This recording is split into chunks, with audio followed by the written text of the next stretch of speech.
Minister of Pakistan on Middle East, Honorable Dr. Akil Sultan Saab, Registrar of the University, Honorable Dr. Ghulam Hussain Babar, Director Student Affairs, Honorable President of Debating Club, Honorable faculty members, University administration, students, participants and debaters. Assalamu alaikum. I really feel delighted, honored, privileged to be here. मुझे पाकिस्तान का सही, रोशन और ताबनाक मुस्तकबिल देखने का मौका मिला। जब मेरे बेटे और मेरी बेटियां यहाँ आके कितने खूबसूरत, पुरजोश, पुरवकार और इल्मी अंदाज में अपना माफिज ज़मीर बयान कर रहे थे। शायद आप में से बहुत से लोगों के लिए ये ट्रेनिंग प्रोसेस हो, बहुत से लोगों के लिए ये सीखने की एक अपॉर्चुनिटी हो, लेकिन मेरे ख्याल में ये आप लोगों के अंदर की उस जौहर का इजहार है जो पाकिस्तान को और इस खित्ते के बासियों को और इनकी अहलियत और इनकी काबिलियत को दुनिया से हमेशा मुमताज़ करता है। ये आपका वो टैलेंट है जो आपके अंदर बोल रहा था, और मैं तमाम डिबेटर्स को और उनके टीचर्स को और ट्रेनर्स को दिली तौर पे मुबारकबाद देता हूँ। मुझे बहुत खुशी है। इसके बाद Pir Mehr Ali Shah arid agriculture university की इस सिल्वर जुबली के मौके पे मैं ऑनरेबल वाइस चांसलर साहब को तहे दिल से मुबारकबाद पेश करता हूँ। और मेरे ख्याल में जो मैंने ये बुकलेट देखा, इसमें इस पूरे हफ्ते का जो स्केड्यूल था, मेरी बहुत सी एप्रिसिएशंस और बहुत सी दाद ऑनरेबल वाइस चांसलर साहब के लिए और उनकी टीम के लिए जो इतना हेक्टिक वीक मैनेज कर रही है। और मेरे ख्याल में इस यूनिवर्सिटी को इससे अच्छा ट्रिब्यूट पेश नहीं किया जा सकता और सिल्वर जुबली की इससे अच्छी सेलिब्रेशन नहीं की जा सकता।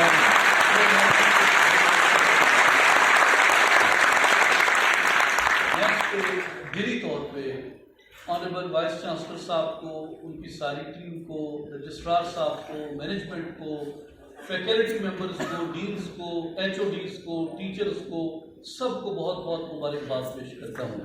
और जितने लोगों ने इस डिबेटिंग एक्टिविटी के अलावा भी जिन एक्टिविटीज़ में पार्टिसिपेट किया है, मैं उन सबको भी मुबारकबाद पेश करता हूँ। इसके बाद एक लाइटर नोट पे मेरे चीज़ ऑब्जर्व की और किसी हद तक मैं उसे समझता भी हूँ कि जिस वक्त कोई मेल डिबेटर आता था तो बड़ी आहिस्ता तालीम बजती थी और जोश इतना नहीं होता था तालीम।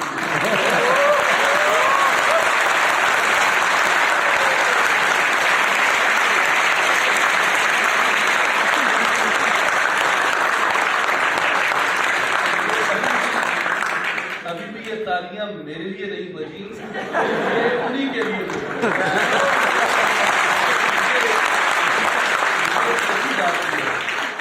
सच्ची बात यह है कि बड़ी खुशी हुई। और मैं हमेशा ये ऑब्जर्व करता हूँ, जब भी मैट्रिकुलेशन के रिजल्ट्स आते हैं, इंटरमीडिएट के रिजल्ट्स आते हैं, बाकी कॉम्पिटिटिव एग्जाम्स के रिजल्ट्स आते हैं, और यहाँ भी मैं तो रिजल्ट अनाउंस नहीं कर सकता, ये तो डिबेटिंग करा भी करेगा, लेकिन मुझे बहुत खुशी होती है अपनी बेटियों को इस मुल्क की और इस कौम की तरक्की में एक बहुत कंस्ट्रक्टिव और पॉजिटिव रोल प्ले करते हुए।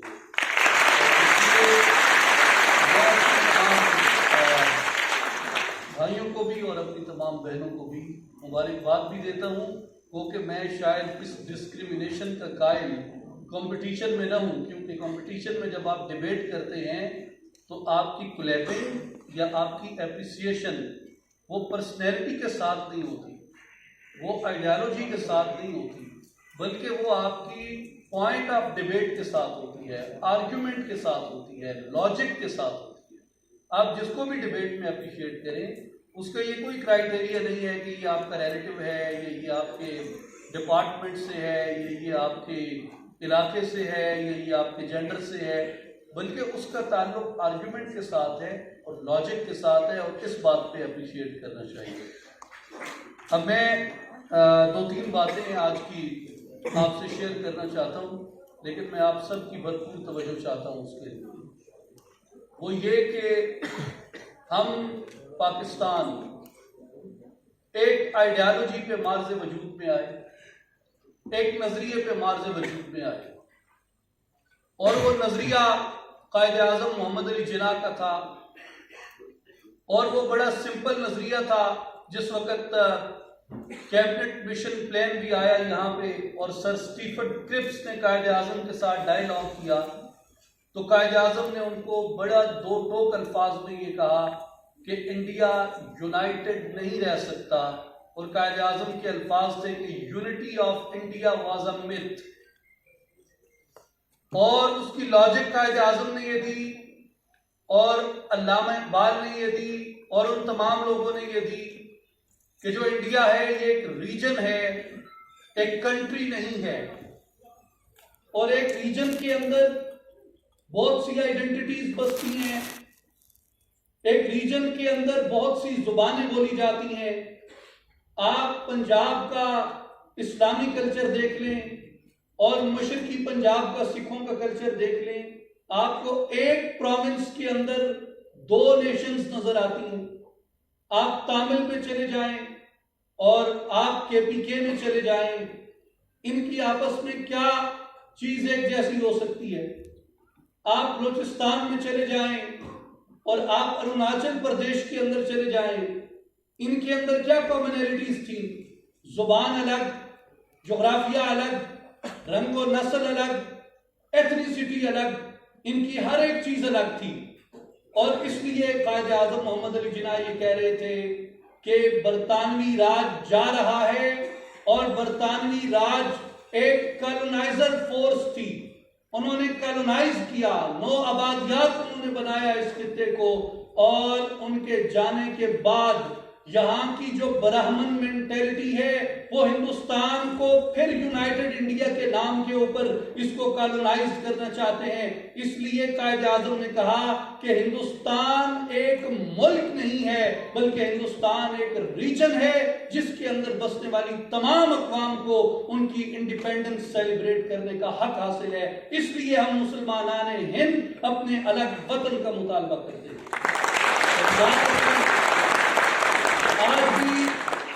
आज भी ये जो पंडित नेहरू का ख्वाब था, ये जो महात्मा गांधी का ख्वाब था, ये जो वल्लभ भाई पटेल का ख्वाब था कि हम हिंदुस्तान को जबरदस्ती जकड़ लेंगे। हिंदुस्तान अशोक आजम की तलवार में मुत्तहिद हुआ, हिंदुस्तान जलालुद्दीन अकबर की, अलाउद्दीन खिलजी की, औरंगजेब आलमगीर की तलवार में मुत्तहिद हुआ, और हिंदुस्तान कंपनी बहादुर की साजिशों से एक इकट्ठा रहा। लेकिन आपके इल्म में होना चाहिए कि जब यहां बरतानिया सरकार आया, उस वक्त मुगल एम्पायर जो था वो टूट रहा था टुकड़ों के अंदर।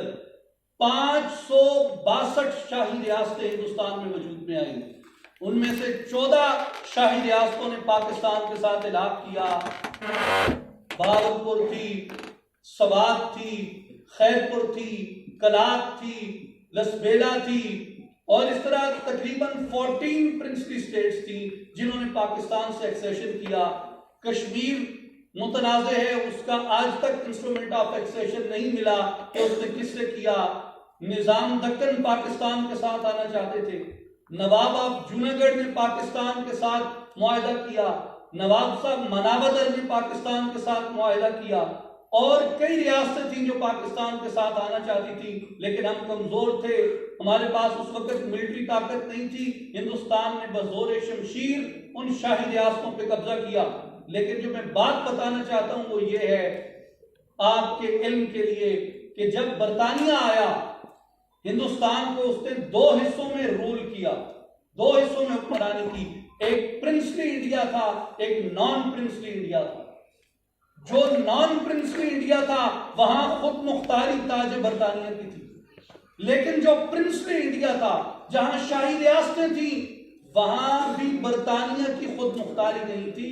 वहां सॉवरेनिटी बिलोंग्स टू महाराजा और नवाब एंड सुवरेनिटी बिलोंग्स टू ताज बरतानिया। वहां वो फुल अपनी खुद मुख्तारी एक्सरसाइज नहीं करते थे।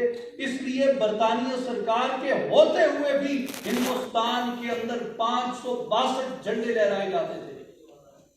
हिंदुस्तान ने ध्वंस के जरिए, धांधली के जरिए, बदमाशी के जरिए, फौजी ताकत के जरिए, फौजी कब्जे के जरिए उसने पूरे हिंदुस्तान को अपने साथ मिलाया। और अगर अंग्रेज लॉर्ड माउंटबेटन हिंदुस्तान के साथ न मिला हुआ होता, मेरी बेटियां बैठी हैं, मैं बहुत सी स्टोरीज आपसे यहां शेयर नहीं कर सकता, लेकिन वो दुनिया के वेल नाउन फैक्ट्स हैं जो हर जगह शाया हो चुके हैं कि माउंटबेटन की क्या मजबूरी थी। अगर रेड क्लिफ अवार्ड में गुरदासपुर तकसीम हिंद के मुताबिक मुनसिफाना तकसीम में अगर पाकिस्तान को दे दिया जाता तो कश्मीर का तनाज़ा ही न होता, इसलिए कि कश्मीर का हिंदुस्तान से वाहिद लिंक डिस्ट्रिक्ट गुरदासपुर से जाता था। उसके बाद आप सिलीगुड़ी का जो कॉरिडोर है वो देखें, 22 किलोमीटर की एक चिकन नेक है जो हिंदुस्तान ने अंग्रेज की साजिश से हासिल की, जिसका कुछ हिस्सा नेपाल का है और कुछ हिस्सा बंगाल का है। वो एंथ्रोपोलॉजिकली, हिस्टोरिकली, पॉलिटिकली, जियोग्राफिकली किसी भी तरह वो चिकन नेक हिंदुस्तान का हिस्सा नहीं है। लेकिन चूंकि अरुणाचल प्रदेश और बाकी 7 स्टेट्स उन्होंने हिंदुस्तान को देनी थी, इसलिए वो 22 किलोमीटर का कॉरिडोर जो है हिंदुस्तान के लिए क्रिएट किया गया। ये रियासत जो हिंदुस्तान के नाम पे कायम है, इसकी तारीख ध्वंस पे मबनी है, इसकी तारीख धांधली पे मबनी है, इसकी तारीख बदमाशी पे, फौजी कब्जों पे, अंग्रेज के साथ साजबाज और अंग्रेज के साथ साजिश करके इसकी तारीख बनती है। लेकिन बर्रे सगीर की आज भी तारीख ये पुकार पुकार के कहती है, आज से 20 साल 25 साल के बाद का जो आप बड़े सगीर का जोग्राफिया देखेंगे वो मुख्तलिफ होगा, इसलिए कि यहां हर कौम अपनी आजादी चाहती है। खालिस्तान आजादी चाहता है, मणिपुर आजादी चाहता है, जूनागढ़ आजादी चाहता है और कश्मीर आजादी चाहता है।